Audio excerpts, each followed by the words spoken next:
Ya, pemirsa, jelang libur akhir pekan tidak enak rasanya kalau kita tidak membahas destinasi wisata.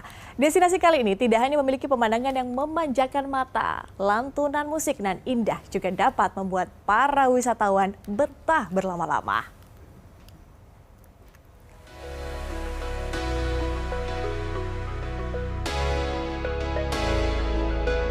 Nada-nada suara merdu sudah jadi kawan akrab kota Ambon sejak dahulu. Baik melodi dari alat musik yang dimainkan hingga lantunan yang keluar dari pita suara masyarakatnya mewarnai setiap sudut-sudut kota. Baru-baru ini Menteri Pariwisata dan Ekonomi Kreatif Sandiaga Uno menjadikan kota Ambon sebagai epicentrum musik di Indonesia. Tidak hanya di dalam negeri, kemerduan melodi dari kota ini sudah terdengar hingga pelosok dunia. Buktinya, UNESCO mencatat kota Ambon sebagai kota musik dunia. Tak hanya enak didengar, pesona alam kota Ambon juga memanjakan mata para wisatawan yang berkunjung. Lokasinya yang tak jauh dari laut membuat Ambon memiliki banyak destinasi wisata yang dapat membuat para pelancong betah. Tim Liputan, B-Universe.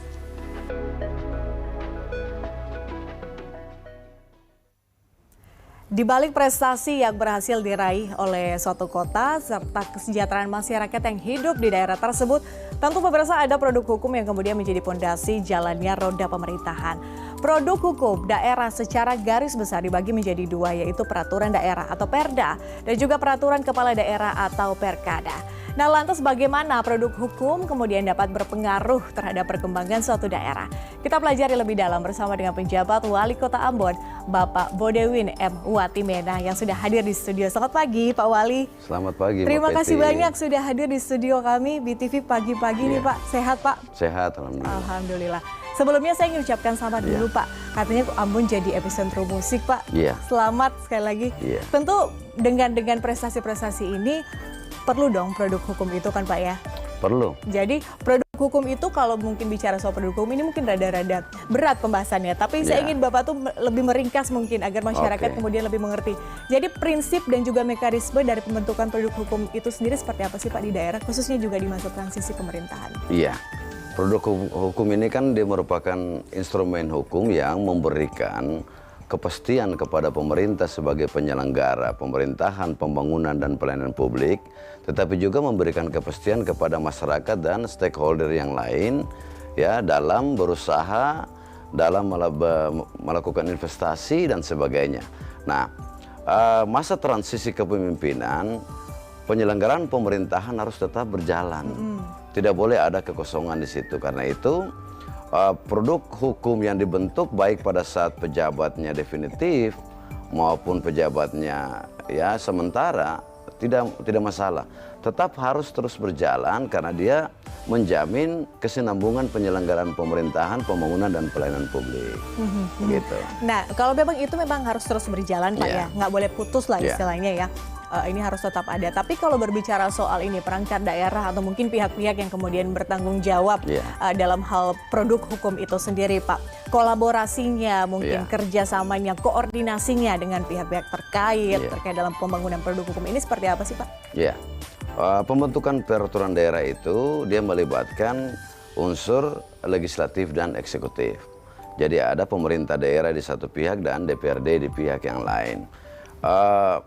Dalam penyusunan produk hukum daerah dalam bentuk peraturan daerah maupun peraturan kepala daerah atau peraturan wali kota, itu bisa perdanya bisa muncul dari inisiatif DPRD, bisa juga dari inisiatif pemerintah daerah.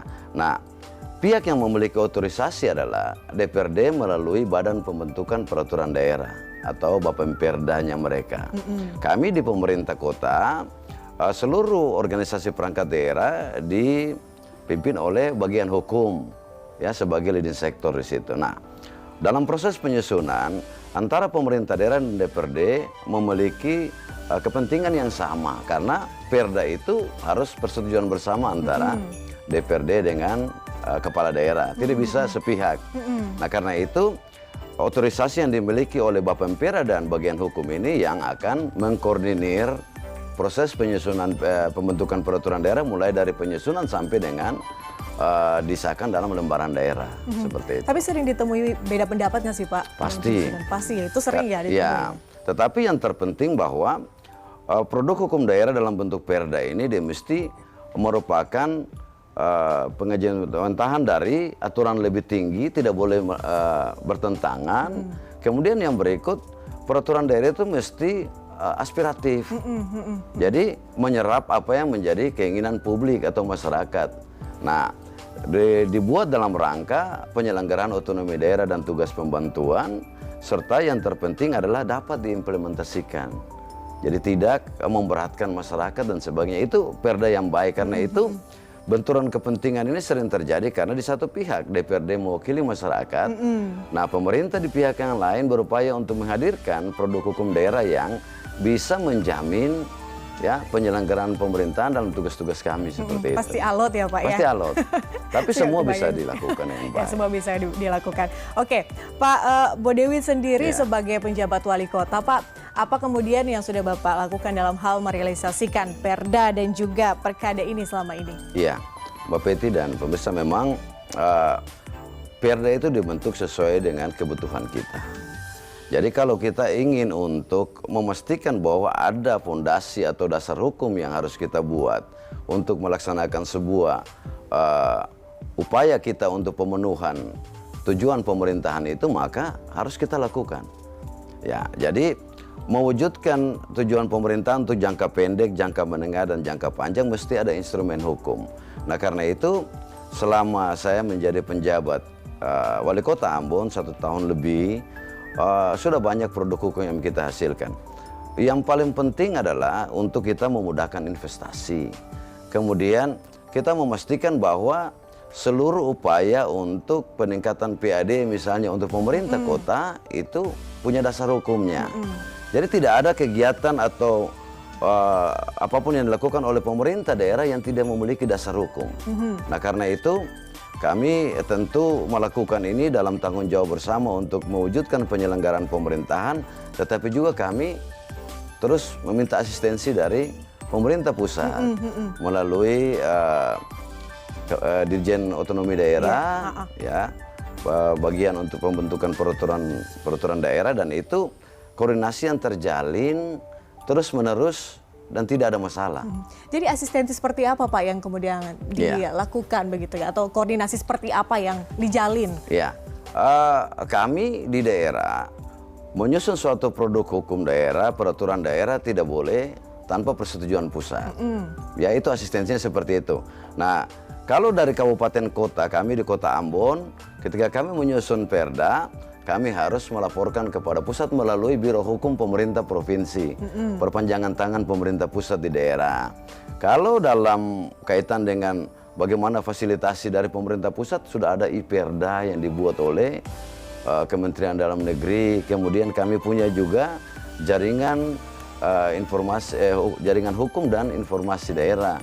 Itu